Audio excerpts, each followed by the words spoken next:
Calme-toi, Diego. Non, je ne me calmerai pas. Allez, accompagne-moi tout de suite pour voir Fabian. Pour qu'il reconnaisse que tout est de sa faute. Je ne veux surtout pas lui laisser le temps pour qu'il accuse Paloma. Allez!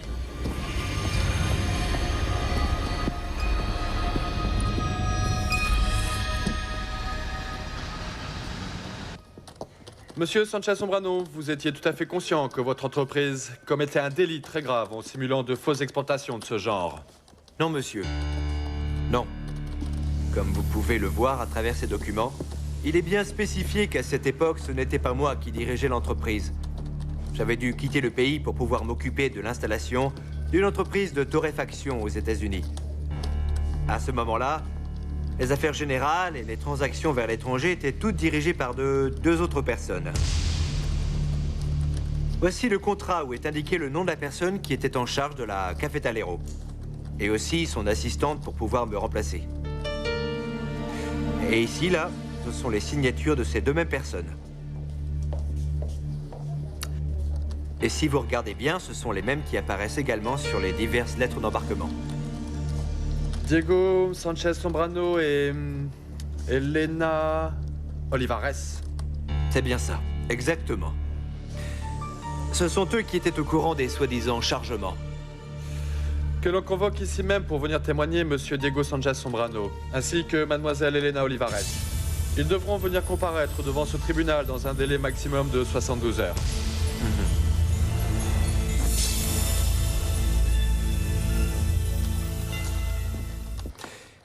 Comme vous pouvez vous-même le constater, j'ai été complètement manipulé. Vous voulez ajouter quelque chose? Ne dites plus rien. Non, non, maître. Non, c'était tout ce que j'avais à vous dire pour le moment. J'aimerais vous poser une autre question. Je vous en prie. Non, maître, je vous en prie un instant. Cette convocation était simplement pour que mon client fasse la sienne. C'est tout. Non, non, non, non, ne vous inquiétez pas. C'est juste une autre question sans importance. D'accord. C'est d'accord, Maldonado.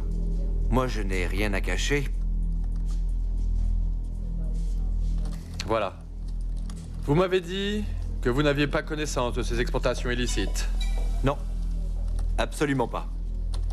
Eh bien alors, pourquoi le Conseil mexicain du café a envoyé un document à mon attention, dans lequel vous-même sollicitez un prêt à la banque américaine, faisant état de plusieurs changements différents, et aussi d'embarquements qui n'ont jamais existé? Eh bien, oui, oui. Oui, j'ai demandé un prêt à la banque pour pouvoir effectivement couvrir les frais d'embarquement. Parce que... Eh bien, parce que j'étais convaincu que toutes ces quantités de café qui étaient dans le port, maître...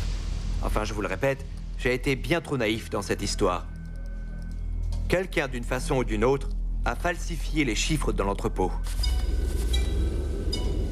Et qui, croyez-vous, aurait pu faire une chose pareille?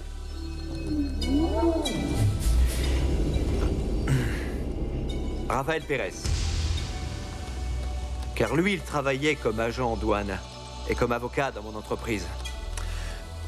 Eh bien, il va falloir convoquer au tribunal ce monsieur Rafael Pérez, s'il vous plaît. Et est-ce que vous savez où on peut localiser cette personne? Non, je ne sais pas. J'ai cru entendre qu'il était à l'étranger, mais je suis disposé à collaborer pour vous aider à le retrouver. Écoutez, il est indiscutable que Diego Sanchez-Sombrano et Elena Olivares ont dû avoir besoin des services de cette personne pour pouvoir aller jusqu'au bout avec tout ça. Sachez, monsieur, que cette dernière partie a aussi été ajoutée à votre déposition. Nous allons prendre en compte tous ces documents pour pouvoir les analyser et probablement devoir les inclure comme preuve. Eh bien, ce sera tout, merci. Très bien. Je vous rappelle que pendant toute cette procédure, vous ne pouvez pas quitter le pays. Non, non, non, ne vous inquiétez pas. Bien au contraire. Je veux m'investir le plus possible pour pouvoir vous fournir toute l'aide dont vous pourrez avoir besoin. Alors d'accord. Nous vous contacterons pour les prochaines formalités à suivre. Encore autre chose, s'il vous plaît, maître. J'aimerais bien savoir quelle va être la prochaine étape. Vous le savez, ce problème cause beaucoup de tort à mon entreprise. Et je perds vraiment beaucoup d'argent. Eh bien, quand nous aurons pu terminer la première partie de l'enquête, Elle sera remise au juge pour que ce soit lui qui puisse décider. Et de combien de temps parlons-nous, plus ou moins? Eh bien, vous savez comment ça se passe ici. Je ne sais pas. Peut-être. Ça peut durer plusieurs mois.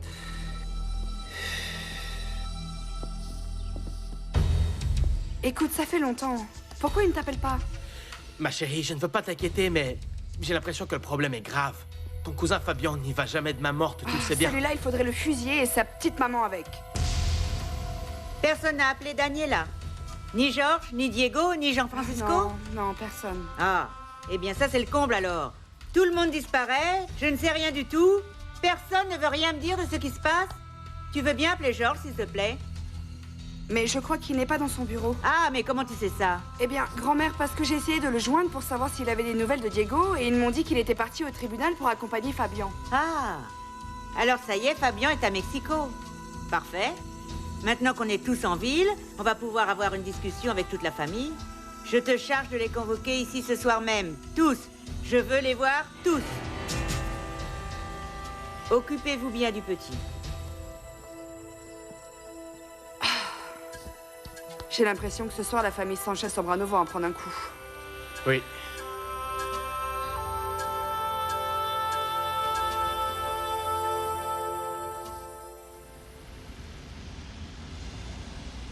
Moi, vraiment, je suis désolé pour elle. Sa brillante carrière à Londres va s'avérer être la plus courte de toute l'histoire. Et puis, si elle ne se présente pas volontairement, nous pouvons demander qu'il la rapatrie. Finalement, le monde du café va se rendre compte à quelle classe de gens appartient cette Elena Olives. Oui, Qu'est-ce que tu as déclaré, Fabian? ce que je vous ai déjà dit 1000 fois. Que moi, je suis innocent. Et que les coupables... Je veux lire ta déclaration. Je suppose que ça ne pose aucun problème. Eh bien, si, justement, papa. Parce que cette déclaration s'avère faire partie de l'enquête préliminaire. Et ça, papa, c'est absolument confidentiel.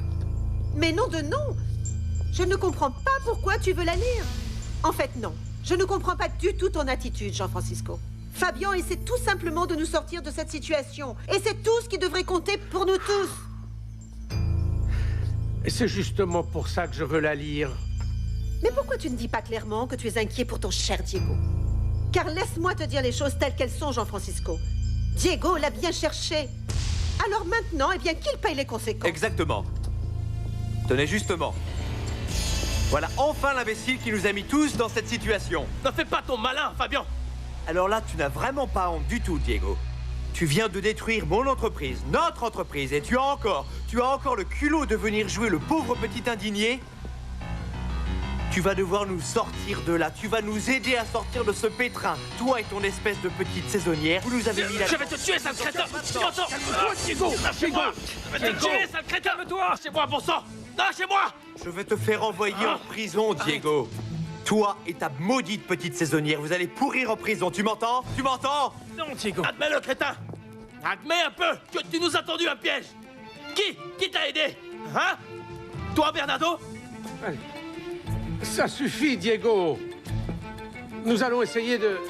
Laisse-le terminer de parler, pour que tu te rendes compte, pour que vous vous rendiez tous compte un peu jusqu'où est capable d'aller cet imbécile, de quoi tu es capable. Tout concorde parfaitement bien, Fabian! Depuis qu'ils m'ont proposé la direction de la cafétéria, vous m'avez fait quitter l'hacienda et vous m'avez demandé de prendre en charge l'entreprise, pendant que lui, ce délinquant, partait aux États-Unis pour faire ses affaires en douce. Mais je t'en prie, Diego. Il faut que tu aies un sacré toupet pour oser dire une chose comme ça.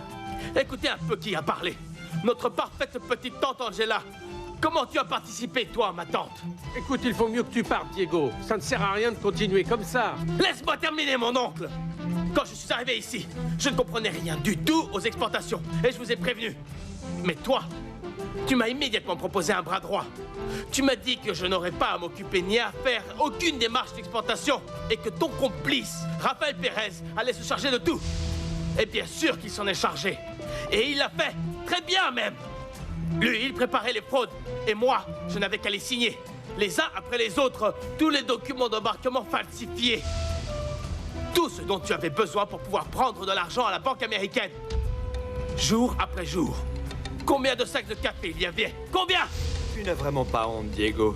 Arrête un peu de jouer à la victime. Comme tu as bien calculé ton coup, Fabian. Et tu m'as fait signer tout ce que tu voulais. Tu savais que si tu étais à découvert, tu n'aurais aucun problème parce que tu m'avais moi.